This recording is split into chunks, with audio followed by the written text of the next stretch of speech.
voici la correction du concours d'entrée, donc le premier du genre. Donc cette fois-ci, il n'y a plus que 10 questions. Je les ai à nouveau classées selon les thèmes.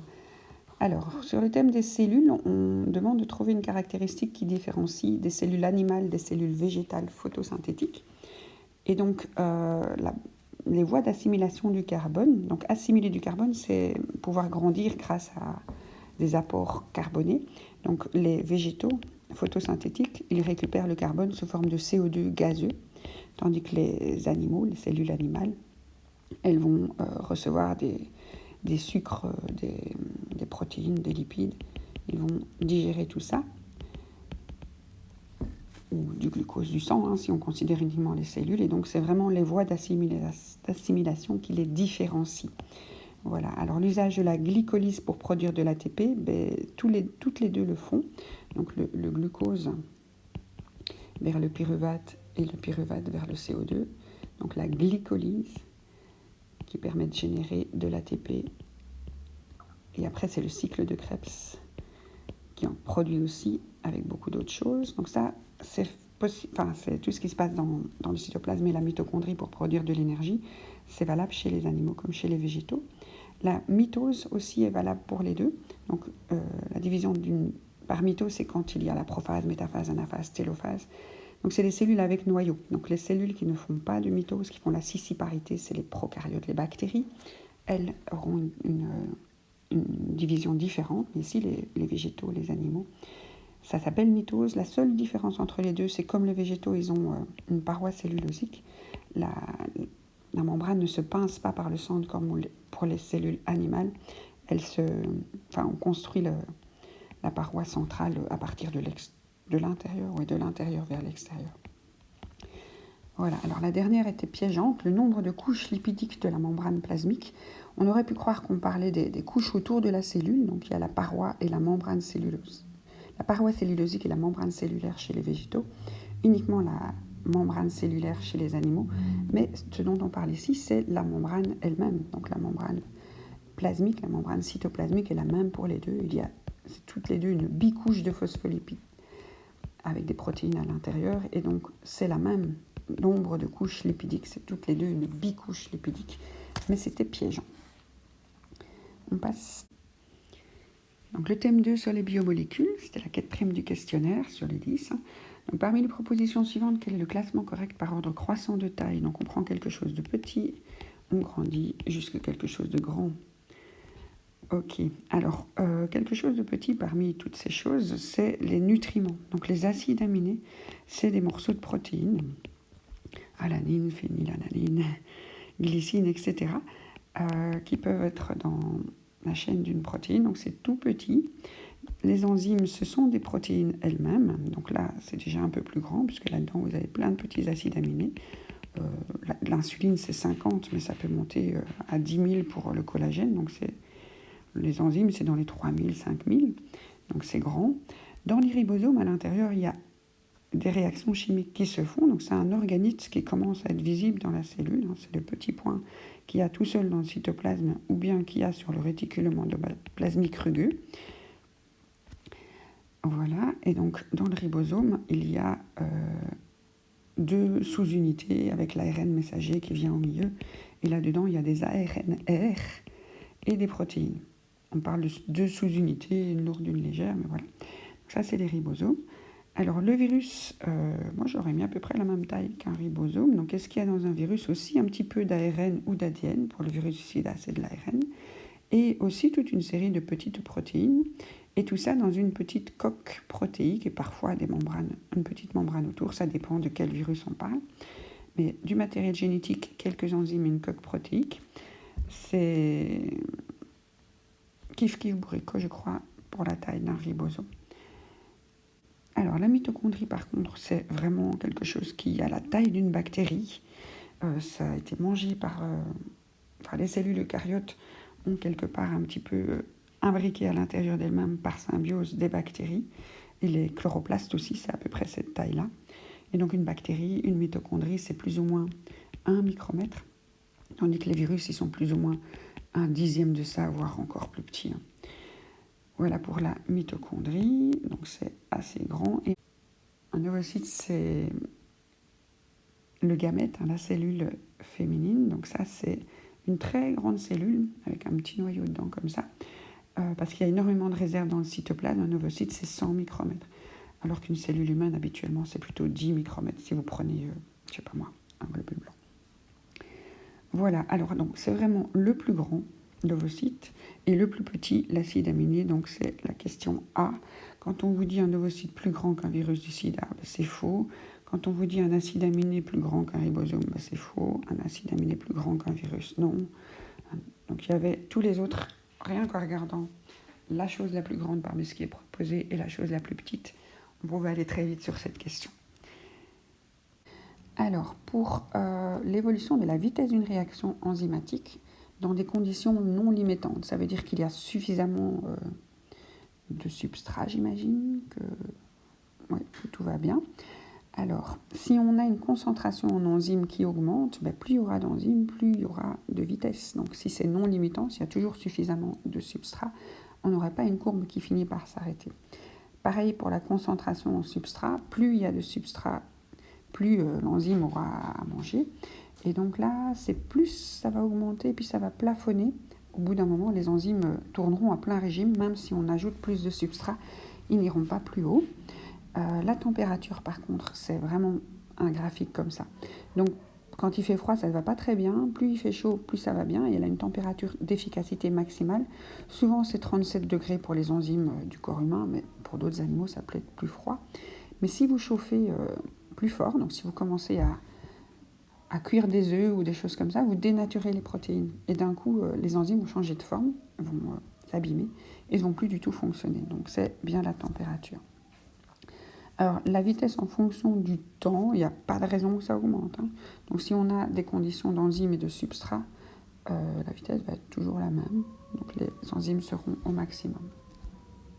Alors, la question suivante dans l'ordre des chapitres, elle est toujours dans le chapitre du métabolisme, chapitre 3. Il n'y a pas eu de question sur le point B, la réplication de l'ADN. Et celle-ci, c'est sur la synthèse des protéines. Alors, c'est une question qui était dans les Olympiades de biologie il y a 2 ans, je crois, ou 2 ou 3 ans. Et donc, entraînez-vous avec les questions des Olympiades de biologie. C'est vraiment du même niveau que ce qu'on vous demande pour l'examen d'entrée, pour le concours d'entrée. Voilà, alors ici, on a des cultures de bactéries. Donc, la même bactérie, Bacillus subtilis, on le met en présence de phénylalanine radioactive. La phénylalanine est un acide aminé.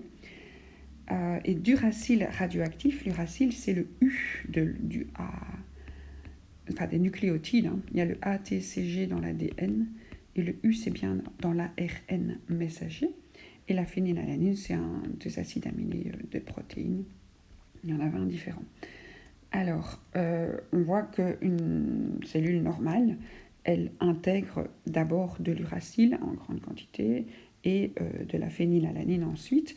Donc elle fait d'abord sa transcription, elle prend son gène, elle en fait des ARN messagers, enfin tous ces gènes nécessaires, et si on lui donne à manger de l'uracile radioactif, elle va l'utiliser de plus en plus, si on lui donne que ça.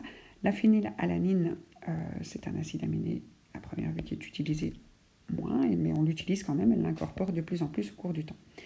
Alors on voit que là, quand on met de la puromycine, on a encore la transcription, ça fonctionne de la même façon, mais on n'a plus d'acide aminé dans les protéines, donc on n'a plus de traduction. Elle est arrêtée. Tandis que si vous mettez un autre antibiotique, l'actinomycine, il n'y a plus de transcription. Et s'il n'y a plus de transcription, vous ne pouvez pas avoir de traduction. Donc, on vous dit, la puromycine, elle agit sur la traduction, mais pas sur la transcription. Voilà, c'est la bonne réponse, la D. Après, on peut regarder les autres. Elle n'agit pas sur la transcription. L'actinomycine, elle agit sur la transcription. Et donc, si on ne vous dit pas sur la transcription, c'était pas bon non plus. Voilà, on passe au 4e thème de 7 chapitres de la chaîne, mitose et méiose. C'était la première question des 10 questions du concours. Alors, on parle de division cellulaire, mitose, méiose, pour une cellule humaine, et c'est un garçon. Donc, on vous dit que la mitose concerne uniquement les cellules somatiques. Alors, les cellules somatiques sont les cellules du corps. par opposition aux cellules sexuelles qu'on ne retrouve que dans les ovaires ou les testicules. Voilà, mais en fait, à l'intérieur des ovaires et des testicules, il y a aussi des mitoses pour maintenir le stock, des ovogonies ou des spermatogonies. Donc chez les garçons, dont on parle ici, les mitoses ont lieu toute la vie pour maintenir le stock au fur et à mesure de la production de spermatozoïdes à partir de la puberté. On continue chez l'homme. Et chez la femme, en fait, les mitoses, la constitution du stock a lieu avant la naissance, en période fœtale. Mais les cellules somatiques font quand même... les cellules autres que somatiques, ces cellules sexuelles, font aussi des mitoses. Après, on vous dit la méiose produit 4 cellules haploïdes, et on cherche bien quelque chose de correct. Et celle-là, elle est bonne. Donc, une cellule qui fait une méiose 1, qu'on appelle réductionnelle, et puis une méiose 2, qu'on appelle équationnelle, va bien donner 4 cellules. La réductionnelle, on passe de 46 chromosomes à 23 paires. On les aligne 2 par 2 et un de chaque paire part de chaque côté. Et donc on se retrouve de chaque paire PAIRE avec 23 chromosomes dans chacune des cellules. Et donc on avait une cellule diploïde comme toutes les cellules du corps qui font des mitoses pour avoir un stock. On se retrouve après une méiose 1 à une cellule haploïde. Et après une méiose 2, on reste avec une cellule haploïde aussi. Donc haploïde signifie avoir une seule info des deux possibles. Donc si de vos parents vous avez reçu des yeux rouges et des autres parents vous avez reçu des yeux bleus, quand vous faites la première méiose, vous allez répartir et donc ne plus contenir qu'une seule des infos et plus les deux. C'est ça être une cellule haploïde. Et après, ce n'est plus une réduction du nombre d'informations, c'est juste une réduction de la quantité d'ADN pour voyager léger quand on est un joli petit spermatozoïde. Voilà, donc 4 cellules haploïdes après une méiose, c'est bon. Après, quand on vous dit que la méiose réductionnelle se déroule au cours de la vie fœtale, donc la réductionnelle, c'est la 1. Mais chez les garçons, pas, en fait. Chez les femmes, chez les petites filles, en fait, chez les fœtus féminins, oui, ça a lieu pendant la vie fœtale. Donc, chez les filles, et ce n'est pas le cas ici, c'est pas ce qu'on demande, le stock, je vous avais déjà dit, les mitoses sont faites avant la naissance, et aussi le début de la méiose 1.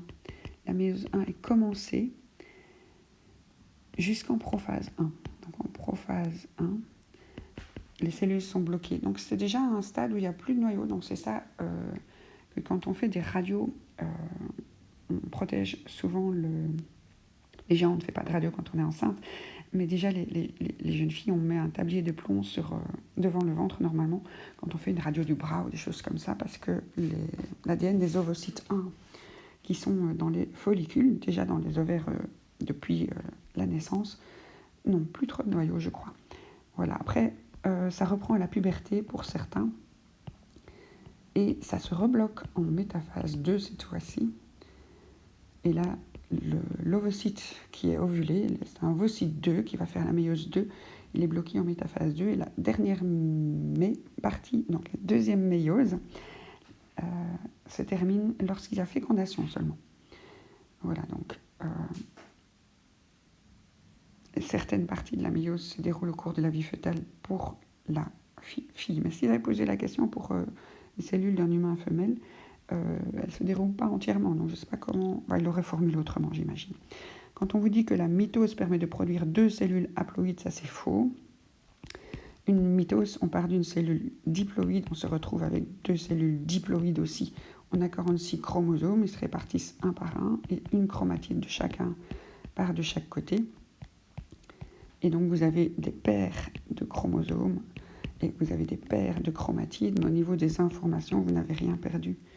Vous avez toujours les 2 infos. Il vous suffit de faire une réplication pour vous retrouver une interphase et un cycle cellulaire pour vous retrouver avec la même cellule qu'on appelle une. Si vous avez des cellules comme ça qui sont maintenues et continuent à faire les mitoses, c'est ça qu'on appelle les cellules souches et une va travailler.